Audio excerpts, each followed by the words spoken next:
1956 December 6 తారీఖు రోజు మన అంబేద్కర్ గారు పరమతి అవతరించడం జరిగింది.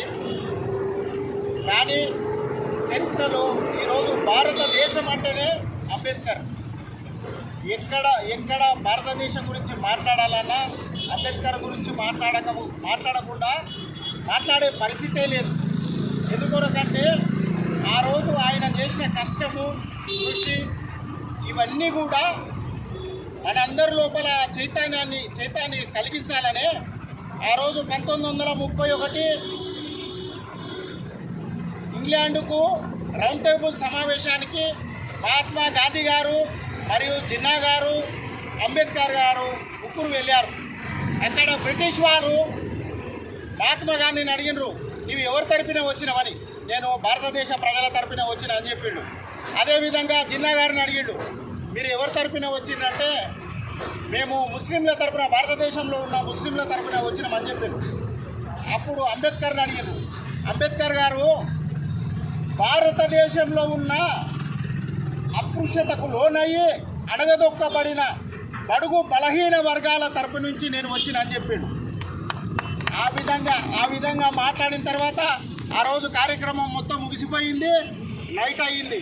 అయితే వాళ్ళందరూ ప్రెస్ రిపోర్టర్లు, అక్కడ ఉన్న ఇంగ్లాండ్లో ఉన్న ప్రెస్ రిపోర్టర్లు అంతా వీళ్ళని ఇంటర్వ్యూ తీసుకోవాలి, ఏంది ఇంత భారతదేశంలో ఉన్న పరిస్థితి తెలుసుకోవాలని చెప్పి వాళ్ళు ఒక్కొక్కరి దగ్గర ఇంటర్వ్యూ తీసుకోవాలని రాత్రి 10 గంటలకు మహాత్మా గాంధీ దగ్గరికి వచ్చిండు. మహాత్మా గాంధీ అప్పటికే పడుకున్నాడు. తర్వాత జిన్నా గారి దగ్గరికి వెళ్ళిండు. జిన్నా గారు కూడా పడుకున్నాడు. తర్వాత 2 గంటలకు ఎగ్జాక్ట్లీ 2 గంటలకు అంబేద్కర్ రూమ్లో లైట్ వెలుగుతుంది. అప్పుడు విలేకరులు ఏమిటి వీళ్ళందరూ పడుకున్నారు, ఆ రూమ్లో లైట్ వెలుగుతుంది అని చెప్పి అంబేద్కర్ రూమ్కు వెళ్ళి తెరిచి చూడగానే అక్కడ ఒక ఆశ్చర్యం కలిగించింది.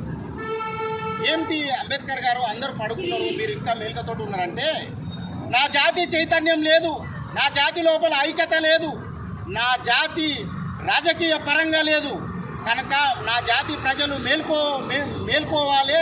వాళ్ళు ఇంకా నిద్రలో ఉన్నారు, మా వాళ్ళంతా వాళ్ళు నిద్ర నుంచి బయటికి వస్తే కదా నేను పండుకునేది, వాళ్ళ కొరకు నేను మేల్కతోటి ఉన్నా, నా జాతి ఇంకా అనగదొగపడిందని ఆ రోజు అంబేద్కర్ గారు గుర్తు చేయడం జరిగింది. ఇటువంటి త్యాగ ఫలితాలు, ఎన్నో అవమానాలు భరించిన తర్వాతనే రాజ్యాంగం అనేది ఏర్పాటైన తర్వాత దాంట్లో మళ్ళీ ఓటు అనే ఆయుధం. ఈరోజు మనము బహుజనులని ప్రతి ఒక్కరిని అడుక్కుంటున్నారంటే ఓటు అనే ఆయుధం ఉంది. ఆ రోజు ఓటును కూడా మనకు అంత అవలీలగా రాలేదు. భూమి శిస్తు కట్టాలి, లేకుంటే 10వ తరగతి పాస్ అయి ఉండాలి, లేకుంటే ఇన్కమ్ ట్యాక్స్ కట్టాలంటే మనకి ఇన్కమ్ సోర్సెస్ లేదు, ఇన్కమ్ ట్యాక్స్ ఎట్లకెళ్ళి కడతాము, భూమి లేకపోతే భూమి శిస్తు ఎట్లకెళ్ళి కడతాము, 10వ తరగతి అంటే చదువుకోవడానికి ఆ వ్యవస్థనే లేకపోతే 10వ తరగతి మనం ఎట్లా పాస్ అవుతాము. కనుక ఆ రోజు పోరాటం చేసి ఈ త్యాగమూర్తి మన అంబేద్కర్ గారు ఖచ్చితంగా ఈయన 18 ఏళ్ళు నిండిన, భారతదేశంలో 18 ఏళ్ళు నిండిన ఆడ కానీ మగ కానీ ప్రతి ఒక్క తలకు ఓటు ఉండాలనే దాన్ని గట్టిగా వాదించడం వల్ల ఆయన కష్టపడి ఆ రోజు ఓటును సాధించినందుకొరకే ఈరోజు మనకు అనేది స్వేచ్ఛ అనేది ఏర్పడ్డాయింది.